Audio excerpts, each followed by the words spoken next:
Good morning everyone और आप सभी को हाई डेस्टिनी में आपका स्वागत है। हम शुक्रगुजार हैं खुदा के। खुदा ने हमें ये मौका दिया कि हम एक बार फिर परमेश्वर के चरणों में जो है वो आ सकते हैं, उसके कलाम को पढ़ सकते हैं। आज जो है वो गिनती उसके 20 अध्याय की 22 आयत से जो है हम पढ़ेंगे।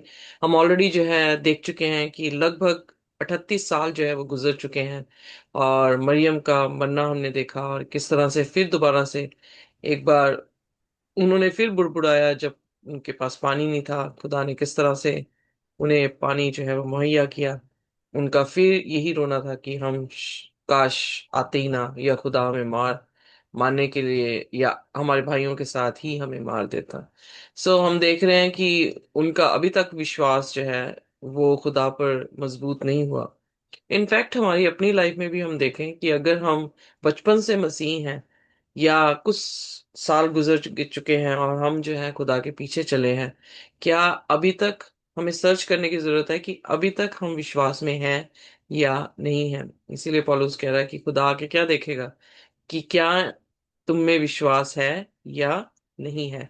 एग्जैक्टली वही चीज इनके साथ हुई कि 38 साल के बाद भी जब खुदा ने अ, एक चैलेंज उनको दिया कि पानी नहीं था, और उस चैलेंज में ही उनका विश्वास जो है वो निखर के बाहर आया। यकीन जानिए, जब तक आप गुड्स लेते जाएंगे आपका विश्वास आप दिखा पाएंगे। पर जैसे चैलेंजेस आते हैं, अगर आप ग्राउंडेड नहीं है खुदा के बीच में, तो वो चैलेंजेस में, कोई भी तकलीफ में, आपका विश्वास जो है वो सामने आएगा कि आप विश्वास करते हैं खुदा पर कि नहीं करते हैं। आइए, फिर उसके बाद इदोम से हाईवे लेते समय जो है उनको वो हाईवे नहीं मिला और खुदा ने दूसरी तरफ से उनका जो है वो कूच कराया। पर आगे पढ़ते हैं, पर इससे पहले हम पढ़े, आइए अपने सिरों को झुकाएंगे और हम प्रार्थना में जाएंगे। हमारे आसमानी खुदावन, हम आपके निहायत ही शुक्रगुजार हैं इस सुबह के लिए जो आपने हमें बख्शी। धन्यवाद करते हैं इस कलाम के लिए जो हम पढ़ने वाले हैं। और प्रभु, हम अपने पापों के लिए क्षमा चाहते हैं। हम विश्वास करते हैं कि आपका लहू हमें सब पापों से माफ करता है और हमारे अधर्म से हमें साफ करता है। हम उस लहू के वसीले से पिता के सिंहासन के सामने अपने सिरों को झुकाते हुए डरते और कांपते आते हैं। प्रार्थना करते हैं प्रभु हमें कबूल करें और आज के कलाम में जो खुदावन आप हमसे बातचीत करें। आप बोले हम सुने, आप बड़े हम घटे और आपका नाम मुबारक ठहरे। हमारी प्रार्थना है प्रभु कि हम सबको अपनी बरकत से नवाजें और खुदावन कलाम से खुदावन हमारे दिलों को शादमान करें। इस प्रार्थना को यीशु के नाम से मांगते हैं, आमीन। आमेन। आमेन। यह 22वीं आयत। तब इजरायली की सारी मंडली का देश से कूच करके हूर नाम पहाड़ के पास आ गई और एदोम देश के सिवाने पर होर पहाड़ के यहोवा ने मूसा और हारून से कहा, हारून अपने लोगों में जा मिलेगा, क्योंकि तुम दोनों से जो मेराबा नाम स्तोत्र पर मेरा कहना छोड़कर मुझसे बलवा किया है, इस कारण वह उस देश में जाने ना पाएंगे जिसे मैंने इजरायलियों को दिया है। आमेन। यहाँ पर हम देखते हैं कि जैसे मैंने कहा कि क्या हमारे में विश्वास पाया जाएगा कि नहीं पाया जाएगा, ये जो है वो मैटर करता है। इसीलिए रोमियो उसके 1 उसकी 17 में जो है पौलुस कहता है कि धर्मी जो है वो विश्वास ही के जरिए से बचाया जाता है। विश्वास जो है वो एक बहुत ही इम्पोर्टेंट एलिमेंट है, बहुत ही इम्पोर्टेंट इंग्रेडिएंट है अ, हमारी क्रिश्चियन लाइफ में, जिसको पकड़कर हम जो है वो पार हो सकते हैं या हम निजात जो है वो पा सकते हैं। यूहन्ना 3:16 में भी यही है कि पिता ने जगत से ऐसा प्रेम किया कि उसने अपना इकलौता पुत्र दे दिया ताकि जो कोई उस पर विश्वास करे वे नाश ना हो बल्कि हमेशा का जीवन पाए। विश्वास होना जो है वो बहुत जरूरी है। इसलिए रोमियो 10:17 में पलूस जो है वो कहता है कि विश्वास सुनने से, और सुनना क्या, खुदा के कलाम से जो है वो आता है। इसलिए दो तरह के विश्वास हैं, एक तो फीलिंग या एक्सपीरियंसेस से हम लेते हैं, पर बाइबल में फीलिंग और एक्सपीरियंसेस से विश्वास के बारे में कोई जिक्र नहीं किया गया, बल्कि खुदा के कलाम के जरिए से जिक्र जो है उसका किया गया है। और जब हम देखते हैं कि हवा जो बागेदन में गिरी हैं, उनका विश्वास खुदा के ऊपर नहीं था, डाउट था। और हम देखते हैं कि जैसे ही शैतान ने उसे चैलेंज दिया कि खुदा ऐसा नहीं है, खुदा ने तुमसे कुछ छुपा के रखा है, तो वो उस चीज को उसी तरह से जो है वो ग्रहण कर गई। पर जब यीशु मसीह को कहा गया, जब वो बियाबान में थे, 40 दिन 40 रात भूखे थे, हालांकि हवा जो है वो बिल्कुल तृप्त थी, पर यीशु मसीह 40 दिनों से जो है वो भूखे थे, 40 दिन रात भूखे थे। तो उनको जाके जब वो कहता है कि खुदा के वचन में लिखा, उसने वहीं पे खुदा का वचन जो है वो कोड किया कि पत्थर भी जो है वो खाना बन सकते हैं। तो यीशु मसीह ने भी प्रोटेक्शन कैसे की, उन्होंने अपना विश्वास कैसे दिखाया कि वो खुदा पे विश्वास करते हैं। उन्होंने वहां पे बोला, इट इज रिटन, लिखा है। सो खुदा के कलाम में क्या लिखा है वो हमें जानने की बड़ी जरूरत है। और खुदा के कलाम की जितनी भी कहानियां हैं वो हमारे लिए उदाहरण के तौर से जो है वो लिखी गई हैं। पहला कुरिन्थियन उसका 10 अध्याय, उसकी हम देखते हैं उसकी 11वीं आयत में, जो कि हम बहुत ज्यादा जो है इन आयतों को जो है वो पढ़ते रहते हैं। सो इसलिए विश्वास ना होने के कारण उनका जो रिजल्ट था वो ये था कि वो मुल्क कनान नहीं पहुंच पाए। हमारा जो आत्मिक मुल्क कनान है, वहां पर भी हमने कैसे पहुंचना है? हमारा विश्वास, जो कि हमारे कार्यों में दिखाई देता है। इनके विश्वास जो है वो इनके कार्यों में हमें दिखाई दे रहे हैं कि उन्होंने विश्वास नहीं किया। उन्होंने अपने शब्दों से बोल दिया, वो जो है अपने अपने एक्शन से भी जो है वही चीज जो है वो करने की कोशिश कर रहे थे। इसीलिए यकूब की पत्री में जब हम देखते हैं उसके 2 अध्याय में, तो वहां पे यकूब कहता है कि विश्वास बिना कार्य क्या है, मुर्दा है। सो विश्वास और कार्य दोनों जो हैं वो बहुत ज्यादा जरूरी हैं। और अगर विश्वास नहीं है आपके दिमाग में, आपके जहन में, खुदा के लिए ईमान नहीं है, तो आप अपने कार्य में भी उसको जो है वो नहीं दिखाएंगे। सो इसलिए आ, हमारा करेक्टर फॉर्म इसी में होना चाहिए कि हम शब्दों में भी और कार्यों में भी जो है वो क्या दिखाएं, विश्वास जो है वो दिखा सके। सो इनिशियली जब क्रिश्चियन वॉक मैंने करनी शुरू की, तो बहुत बार, क्योंकि मैं मेडिकल लाइन से थी, तो बहुत बार मैं विश्वास नहीं कर पाती थी। तो मेरे जो हस्बैंड थे वो ये कह रहे थे कि लाइक, तू why you are talking about medical science, खुदा जो है इससे भी जो है वो ऊपर है। But then slowly slowly slowly slowly जो है मैंने उस विश्वास को जो है वो बिल्ड किया। पर बीइंग अ मेडिकल प्रोफेशनल या पर्सनल, अभी भी जो है क्या होता है कि मैं मेडिकली भी जो वो सोच रही होती हूँ, बट देन खुदा के बारे में भी जो है वो सोच रही होती हूँ। तो बट एनी हाउ, जीसस ने भी जो है मेडिकली भी यानी हीलिंग दी है, और स्पिरिचुअली भी जो है वो कलाम सुना के उनके विश्वासों को जो है वो बढ़ाया है। सो इसलिए खुदा का शुक्र है। बट यहाँ पर हम देखते हैं कि जब इदोम ने नहीं किया, तो वो कदेश से होर की तरफ जो है वो निकले हैं, और वहां पर जो है आ, मरीबा नाम वो सेम ही वाटर का जिक्र किया गया है, उसके सोते पर मेरा कहना छोड़कर मुझसे बलवा किया है। इस कारण वे उस देश में जाने ना पाएंगे जिसे मैंने इजरायलियों को दिया है। सो फाइनली खुदा ने जो है अपनी जजमेंट सुनाई। अगर हम देखें तो 38 साल पहले भी खुदा ने यही कहा था उनसे, 38 साल बाद भी। इसका मतलब खुदा के शब्द चेंज नहीं हुए। क्यों नहीं चेंज हुए? क्योंकि बाइबल में लिखा है कि वो अंत को शुरुआत से ही जान लेता है। सो गॉड न्यू कि ये लोग जो है वो विश्वास में सही जो है वो नहीं उतरेंगे, और खुदा का एवरी टेस्ट प्रूव कर रहा था, या उनकी चैलेंजेस जो उनकी लाइफ में आ रहे थे वो उनके बारे में प्रूव कर रहे थे कि they are not fit to go to Canaan. फिर क्या होता है? 24 आयत, 25 आयत 25। में, सो तू सो हरून। तो हारून और उसके पुत्र एलियाजर को होर पहाड़ पर ले चल और हारून के वस्त्र उतार के उसके पुत्र एलियाजर को पहना। तब हारून वही मरकर अपने लोगों में जा मिलेगा। सो यहाँ पर जो है पहली चीज हम देख रहे हैं कि मरियम जो है वो उसका देहांत हुआ। दूसरी चीज हम देख रहे हैं कि हारून का जो है वो देहांत यहाँ पर जिक्र किया गया है। मरियम, याद रखें, मरीबा में जगह में मरी है।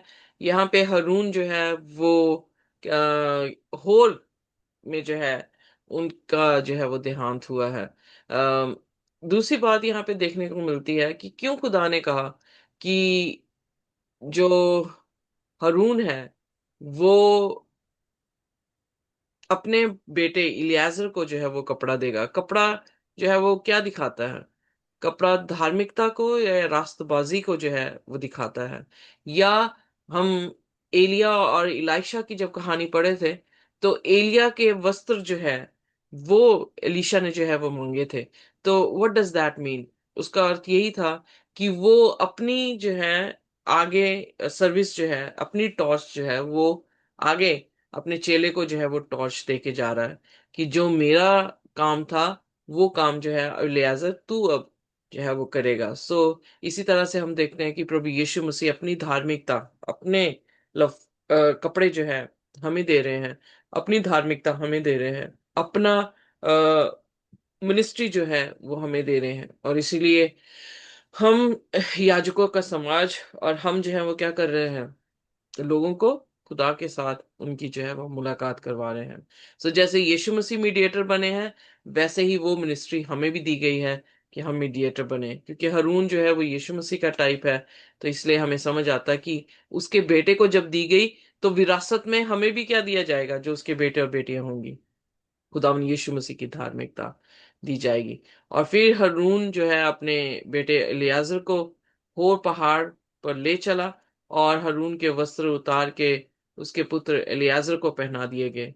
तब हारून वहीं पर मरा, अपने लोगों में जा मिलेगा। यहाँ पर खुदा ने जो फ्रेज दिया है कि अपने लोगों में जा मिलेगा, बहुत सारे लोग ये सोचते हैं कि शायद मरने के बाद जो है सारे एक रूम में इकट्ठे हैं और वहां पे जो है जा मिलेगा हारून भी। ये फ्रेज जो है वो काफी कंफ्यूजिंग बहुत सारे लोगों के लिए जो है वो बना हुआ है कि शायद मरने के बाद जो है हम अपने जो मरे हुए लोग हैं उनको जो है वो देखेंगे। बट एग्जैक्टली ये फ्रेज ये नहीं बताता कि सब जो है वो मरे हुए आसमान में बैठे हैं या कहीं पर भी बैठे हैं और वहां पर जाकर हम जो है वो मिलेंगे। बहुत सारे कंफ्यूज हो जाते हैं क्योंकि न्यू टेस्टामेंट में यीशु मसीह ने इलियाजर और लाजर का, सॉरी, लाजर और उस अमीर आदमी का जिक्र किया है। और वहां पर भी जो है इलिस्ट्रेशन में दिखाया गया है कि वो इब्राहिम की गोद में बैठा है लाजर, और जो रिच मैन है वो हेल में जो है तड़प रहा है, और वहां से जो है उनकी कम्युनिकेशन जो है वो हो रही है। इनफैक्ट रियलिटी में देखा जाए तो कोई भी कम्युनिकेशन जो है हेल की हेवन के साथ नहीं हो सकती। जैसे कोई मेल नहीं है रोशनी और अंधकार का, कोई मेल नहीं है सच्चाई और झूठ का, उसी तरह से हेवन और हेल का कोई भी मेल नहीं है। पर इलिस्ट्रेशन दी गई है कि किस तरह से जो है जो रिच थे, यहूदी थे, उन्होंने खुदा के कलाम को नहीं माना, पर जिनके पास कलाम नहीं था वो उनके गिरे हुए टुकड़ों से जो है अपने आप को तृप्त कर रहे हैं। सो उनकी रिस्पॉन्सिबिलिटी बनती थी। ये अलग टॉपिक है, पर हम ऑलरेडी इसको डिस्कस कर चुके हैं। आप जो है हायर डेस्टिनी में इसके बारे में जो है वो पढ़ सकते हैं। पर अगर आप याद करें तो हमने प्रकाशित वाक्य उसके 6वें अध्याय में, if I am not mistaken,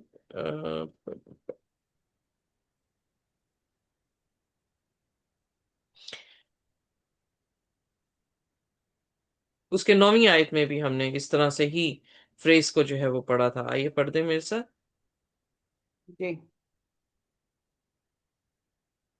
और जब उसकी पांचवी मोहर खुली तो मैंने वेदी के नीचे उसके प्राणों को देखा, जो परमेश्वर के वचन के कारण और उस गवाही के कारण जो उन्होंने दी थी वध किए गए थे। हम्म, आगे बढ़। और उन्होंने बड़े शब्द से पुकार कर कहा, हे स्वामी, हे पवित्र और सत्य है, तू कब तक न्याय ना करेगा और पृथ्वी के रहने वालों से हमारे लहू का पलटा कब तक ना लेगा।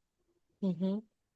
और उसमें से हर एक को श्वेत वस्त्र दिया गया और उनसे कहा गया कि और थोड़ी देर तक विश्राम करो, जब तक कि तुम्हारे संगी दास और भाई जो तुम्हारी नाई वध होने वाले हैं उनकी भी मैं गिनती पूरी ना हो ले। यहाँ पर भी जो है जो खुदा के कलाम में, क्योंकि ये 5th सील के बारे में जिक्र किया गया है, और 6th सील में जो है वो अर्थक्वेक आ रहे हैं, स्टार फॉल हो रहे हैं, और फिर कौन है जो खुदा के सामने खड़ा रह सकता है, वो शब्द आया, और 7वें सील में यीशु मसीह का जो है वो आना है। सो इसका मतलब फिफ्थ सील जो है ऑलमोस्ट 1260 साल का जिक्र कर रही है, जिसमें लोग जो है मसीह के कारण मरे थे और उनकी रूहें बोल रही हैं। सो बहुत सारे लोग लिटरली इसको लेते हैं कि शायद हो सकता है कि खुदा के तख्त के नीचे जो है ये रूहें जिनको लोगों ने मारा है, वो शायद ऑल्टर के नीचे जो है वो पड़ी हैं और वहां से आवाजें दे रही हैं। सो लिटरली वो पिक्चराइजेशन करते हैं कि as if people are calling god. No no no no no no. अगर आपको याद हो, जब हम उत्पत्ति उसका चौथा अध्याय पढ़ रहे थे, केन और हाबिल दोनों बेटों के बारे में जिक्र किया गया है जो कि आदम के थे, और कैसे केन ने हाबिल को मारा, तो वहां पर भी ये फ्रेज दिया गया है कि उसका लहू मुझे पुकार रहा है। क्या मरे हुए का लहू जो है वो पुकारता है, या लहू में कोई जुबान है जो पुकारती है? नहीं। इट्स जस्ट अ फ्रेज, जैसे हम कहावतें बोलते हैं, it's just a phrase in the Bible which means कि खुदा जो है अन इनजस्टिस को जो है वो देख रहा है, और वो इनजस्टिस खुदा को पुकार के कह रही है कि इसका जस्टिस होना जो है वो बहुत ज्यादा जरूरी है। सो इसलिए यहाँ पे जो फ्रेज दिए गए हैं वो लिटरल नहीं है, but is just an expression कि खुदा इनजस्टिस को देख रहा है। और फिर जब वो कहा गया है कि थोड़ी और देर, तो इसका मतलब यही परसिक्यूशन नहीं है, बट एक और परसिक्यूशन जो है वो आएगी, जिसमें उसमें भी लोग जो हैं खुदा के लिए मारे जाएंगे, और उनके मरने के बाद जो है खुदा यीशु मसीह का आना होगा। एम आई राइट? सो यहाँ पर जो है एक्सप्रेशन जो दिया गया है, हम यहाँ पर भी देखते हैं कि हारून जो है अपने लोगों के बीच में मारा जाएगा। सो यानी कहने दूसरा एक्सप्रेशन ये भी देखने को मिलता है कि खुदा के लोग जो हैं खुदा ने अलग करके रखे हुए हैं, यू नो, कि जी। उनकी गिनती खुदा के लोगों के बीच में है। सो यकीन जानिए कि जब हम मर जाते हैं, बाइबल में लिखा है सबोपदेशक में कि नौवें अध्याय में कि जो मर गया है उसकी सोच खत्म हो जाती है, सूरज के नीचे जो कुछ भी हो रहा है उसमें उनका कोई भी भाग जो है वो नहीं रहता है। ना उनका प्यार, ना उनकी नफरत, ना उनका एनी इमोशन, कुछ भी जो है वो नहीं रहता है। जब नहीं रहता है तो वो क्या है, जमीन पे है। इसीलिए यीशु मसीह ने जाने से पहले अपने चेलों से कहा कि देखो मैं दुनिया के अंत तक तुम्हारे साथ हूं। चाहे हम मर जाएं, चाहे हम जीवित रहें, हम खुदा की बाहों में, या हम खुदा के पैरों के नीचे जो है वो सेफ हैं। सो इसलिए ये एक्सप्रेशन एक ये भी हिंट दे रहा है, जिसमें ये है कि खुदा ने, अगर हम ये कह रहे हैं कि एक कोई कमरा होगा जहां पे सारे इकट्ठे हैं, तो उसका मतलब क्या है? सिक्योरिटी दिख रही है। उसका मतलब क्या है कि खुदा वॉचफुल है, इवन जो लोग जो हैं वो मर गए। इसीलिए बाइबल में लिखा है कि वो तुरी, आखिरी तुरी फूकी जाएगी, पहला तस्सलोनिकैस उसका 4 उसकी 16 में। और फिर क्या होगा? जितने मसीह में मरे हैं वो सारे के सारे जी उठेंगे। So there is a special care even after death to those who believe in Christ, जो मसीह पर विश्वास करते हैं। और हारून का समय जो है वो खत्म हुआ, और होल्क में जो है उसने अपने वस्त्र अपने बेटे को पहनाए, अपनी रिस्पॉन्सिबिलिटी आगे दी, यानी अपना चार्ज जो है वो अपने बेटे को दिया, हैंड ओवर कर रहा है। और उसी चोटी में जो है उसकी जो है वो मौत हुई। और फिर तब मूसा और एलियाजर पहाड़ से उतर आए। सो हम देखते हैं कि मूसा भी उसकी मौत को देख सका, विटनेस कर सका, और ये लेज़र भी जो है उसकी मौत को विटनेस किया। बट जब नीबो पहाड़ में मूसा की डेथ हुई, नो वन विटनेस्ड। किसी को भी जो है खुदा ने हक नहीं दिया कि उसकी मौत को देखा जाए। इनफैक्ट उसे जो है फरिश्तों ने दफनाया। 29th वर्स में, और जब इज़राइल की सारी मंडली ने देखा कि हारून का प्राण छूट गया, तब इज़राइल के सब घराने के लोग उसके लिए 30 दिन तक रोते रहे। सो यहाँ पर आ, ये भी दिखता है कि आ, उनका रिलेशनशिप हारून के साथ भी जो है काफी क्लोज था। आ, उनके पापों को क्षमा कर रहा था, उनके लिए विनतियां कर रहा था। तो जो कुछ भी वेदी में हो रहा था वो सारी रिस्पॉन्सिबिलिटी उसकी थी। तो इसका मतलब उसका कंडक्ट, उसका करेक्टर जो है काफी बेहतरीन रहा है, और इसीलिए लोग जो हैं उसके लिए 30 दिन तक रोस कर रहे हैं। हम ज्यादा से ज्यादा 3 दिन, ज्यादा से ज्यादा 7 दिन रोज करते हैं। बट हारून के लिए उन्होंने 30 दिन तक जो है, इनफैक्ट ये लिखा गया है कि वो रोते रहे। हम्म, खुदा की आशीष और बरकत हम पर हो। और हमें भी ये सीखना जरूरी है कि हम सिर्फ अ, इस तरह से ना जिए कि हम आज के टाइम को, बट ये देखते हुए कि क्या हम उन विश्वासियों के साथ मरने के बाद जो है वो शामिल होंगे, या जब यीशु मसीह आएंगे तो क्या हम भी जी उठेंगे या नहीं जी पाएंगे। तो इसलिए अपनी तैयारी और अपना विश्वास अपने कार्यों में दिखाना और दृढ़ता से जो है आगे बढ़ते चले जाना ही हमारा फर्ज है। इसीलिए सब उपदेशक उसके आखिरी अध्याय में जो है वो सुलेमान बहुत ही खूबसूरत तरीके से जो है वो बयान करता है कि इंसान का कर्तव्य क्या है। आइए देखते हैं 12वें अध्याय की आखिरी आयत, जो कि 13वीं और 14वीं आयत है। सब कुछ सुन गया, अंत की बात यह है कि परमेश्वर का भय और उसकी आज्ञा का पालन कर, क्योंकि मनुष्य का संपूर्ण कर्तव्य यही है, क्योंकि परमेश्वर सब कामों और सब बातों, गुप्त बातों का, चाहे वह भली हो या बुरी, न्याय करेगा। आमीन। आमेन। सो आइए हम आमेन। भी करते और कामते खुदा के हुक्मों को माने और विश्वास में बने रहें जो कि कलाम से आता है, ताकि हम किसी भी तरीके से निर्दोषी न ठहरे बल्कि निर्दोष उसके अनुग्रह से ठहर सके। आमीन। आइए अपने सिरों को झुकाएंगे, प्रार्थना करेंगे। कोई भी जन जो है वो हमारे लिए प्रार्थना कर सकता है। आइए हम प्रार्थना में चलें। Hallelujah, hallelujah, hallelujah. धन्यवाद, धन्यवाद, धन्यवाद हे मेरे महान स्मर्थी प्रभु यीशु। ਜ਼ਮੀਨ ਔਰ ਅਸਮਾਨ ਦੇ ਖਾਲਿਕ ਔਰ ਮਾਲਿਕ ਮੇਰੇ ਪਿਤਾ, ਇਸ ਵਕਤ ਦੇ ਲਈ ਅਸੀਂ ਤੁਹਾਡਾ ਧੰਨਵਾਦ ਕਰਦੇ ਹਾਂ। ਸੁੰਦਰ ਦਿਨ ਦੇ ਲਈ ਪਰਮੇਸ਼ਰ, ਅੱਜ ਦੇ ਮੰਨੇ ਦੇ ਲਈ ਪਰਮੇਸ਼ਰ, ਅਸੀਂ ਤੁਹਾਡਾ ਧੰਨਵਾਦ ਕਰਦੇ ਹਾਂ ਪ੍ਰਭੂ, ਤੇਰੀ ਰੋਜ਼ ਦੀ ਰੋਟੀ ਲਈ ਜੋ ਸਾਨੂੰ ਤ੍ਰਿਪਤ ਕਰਦੀ ਹੈ। ਪਰਮੇਸ਼ਰ, ਤੁਸੀਂ ਸਭ ਉਪਦੇਸ਼ਕ ਦੀ ਬੁੱਕ ਦੇ ਵਿੱਚ ਬੋਲਿਆ ਕਿ ਆਰੰਭ ਦੇ ਨਾਲੋਂ ਅੰਤ ਉੱਤਮ ਹੈ। ਪਰਮੇਸ਼ਰ, ਅਸੀਂ ਤੇਰੇ ਅੱਗੇ ਝੁਕਦੇ ਹਾਂ, ਨਮਨ ਹੁੰਦੇ ਆ ਪਰਮੇਸ਼ਰ। ਅਸੀਂ ਉਹ ਜੀਵਨ ਜੋ ਤੈਨੂੰ ਭਾਉਂਦਾ ਹੈ, ਉਹ ਧਾਰਮਿਕਤਾ ਦਾ ਜੀਵਨ, ਉਹ ਪਵਿੱਤਰਤਾਈ ਦਾ ਜੀਵਨ ਪਰਮੇਸ਼ਰ, ਉਹ ਆਗਿਆਕਾਰੀਤਾ ਦਾ ਜੀਵਨ ਪਰਮੇਸ਼ਰ, ਅਸੀਂ ਤੈਨੂੰ ਦੇ ਸਕੀਏ। ਪਰਮੇਸ਼ਰ, ਸਾਨੂੰ ਤਿਆਰ ਕਰ, ਸਾਨੂੰ ਬਣਾ ਮੇਰੇ ਪਿਤਾ, ਮੇਰੇ ਪਿਤਾ। ਸਾਡੇ 'ਚ ਬਹੁਤ ਸਾਰੀਆਂ ਕਮਜ਼ੋਰੀਆਂ ਨੇ ਪਰਮੇਸ਼ਰ, ਉਹਨਾਂ ਨੂੰ ਧੋ ਕੇ ਤੂੰ ਸਾਫ਼ ਕਰ, ਜ਼ੂਫਾਂ ਨਾਲ ਸਾਨੂੰ ਸ਼ੁੱਧ ਕਰਕੇ ਅਸੀਂ ਹਿੰਮ ਦੇ ਸਮਾਨ ਸਫੇਦ ਹੋ ਜਾਈਏ ਔਰ ਪ੍ਰਭੂ ਤੈਨੂੰ ਭਾਣ ਵਾਲੇ ਬਣ ਸਕੀਏ। ਪਰਮੇਸ਼ਰ, ਅਸੀਂ ਤੁਹਾਡਾ ਧੰਨਵਾਦ ਕਰਦੇ ਹਾਂ ਪਰਮੇਸ਼ਰ ਕਿ ਤੁਸੀਂ ਸਾਨੂੰ ਚੁਣਿਆ ਹੈ ਔਰ ਚੁਣ ਕੇ ਅਲੱਗ ਕੀਤਾ ਹੈ ਔਰ ਆਪਣੀ ਧਾਰਮਿਕਤਾ ਦੇ ਕੱਪੜੇ ਪਹਿਨਾਏ ਨੇ। ਪਰਮੇਸ਼ਰ, ਅਸੀਂ ਤੁਹਾਡਾ ਧੰਨਵਾਦ ਕਰਦੇ ਹਾਂ ਔਰ ਪਰਮੇਸ਼ਰ, ਅੰਤ ਤੱਕ प्रभु तुसी साडे नाल रहना। तुसी बोलिया, मैं ना तुम्हें कभी छोड़ूंगा ना तुम्हें कभी त्यागूंगा। मत डर, इधर उधर मत ताक, क्योंकि मैं तेरा परमेश्वर हूँ प्रभु। इसी भरोसे दे नाल असीं परमेश्वर तुहाडे कोल आंदे हां और अपने आप नूं प्रभु जी तेरे सम्मुख नीवा करदे हां और तू साडे विच वध जा और असीं घट जाइए। इस प्रार्थना नूं प्यारे बेटे खुदावंद यीशु मसीह दे सामर्थी नाम च मंगदे और पांदे, आमीन। Thank you very much. खुदा की शांति और उसका अनुग्रह हमारे साथ जब तक हम यीशु मसीह को रूबरू ना देखें इसी तरह से बना रहे। आमीन। आमीन। आमीन।